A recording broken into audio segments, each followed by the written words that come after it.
بسم الله الرحمن الرحیم.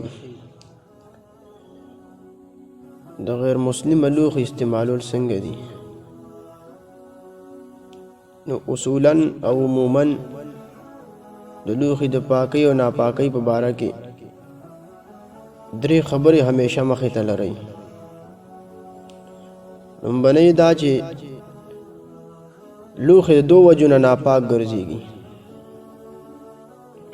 یا خو دی وجه نه چې د استعمالونکي په خپله باندې جوټۍ ناپاکه ده لکه سپی، خنزیر وغیره. دویم هغه کوم څیز چې په دې لوښي کې ایښودلی شي نه په خپله باندې ناپاک دی لکه وینه شوه یا شراب وغیره. تر کومې پورې چې د غیر مسلمه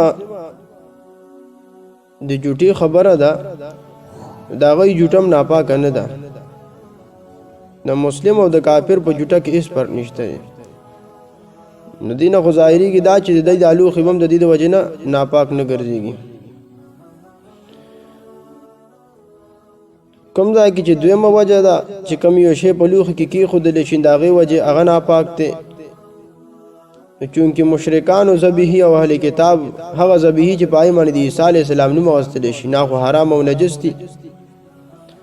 نو د دې خبرې امکان پکې موجود دی، شاید چې دوی دغه لوښو کې دغه نجس او ناپاک څیز ایښی وي او خوړلی وي.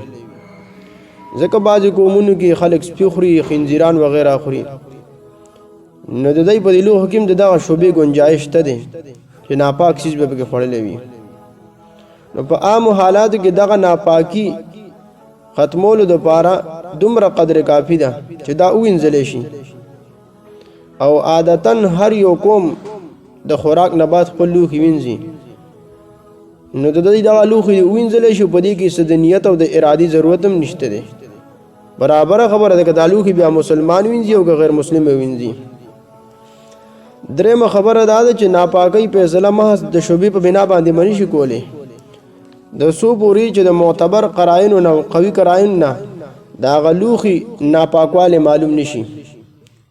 عمر رضی الله عنه سره په سفر کې یو ملګری و، نو هغه د یو مقامی اوسیدونکي نه د منګي باره کې تپوس کو چې آیا د دې نه خو درنده اوبه نه څښي، یعنې شک او شبه یې وکړه. نو عمر رضی الله عنه هغه کس د جواب ورکول نه منع کو. دغه شانتي عمر فاروق رضی الله عنه په خپل عهد خلافت کې په اهل ذمه باندې دا شرط عاید کړو، اهل ذمه خلک چې په دارالاسلام کې اوسېږي مسلمانان ته ټیکسونه ورکوي، کافران وي. نو عمر فاروق رضی الله عنه په هغوی باندې دا خبره لازمي ګرځولې وه چې د مسلمانانو قافلې که چېرې تاسو طرف ته درځي نو د هغوی ضیافت او میلمستیا به کوئ. ظاهره خبره چې د هغوی میلمستیا به غیر مسلم په خپلو لوښو کې کوي. او دغه شانتې عمر فاروق رضی الله عنه د یو عیسائی د منګي نه چاردام هم کړي دي او دام ثابت دي. البته یورپ کې عموما خلک په مختلف قسمه غذاګانو کې په کثرت سره د خنزیر چربي استعمالوي. هلته کې احتیاطاً دغه لوښو نه بچ کېدل پکار دي او هغه د وینځي ښه د پاکۍ او د هغې نه بعد د استعمالوي.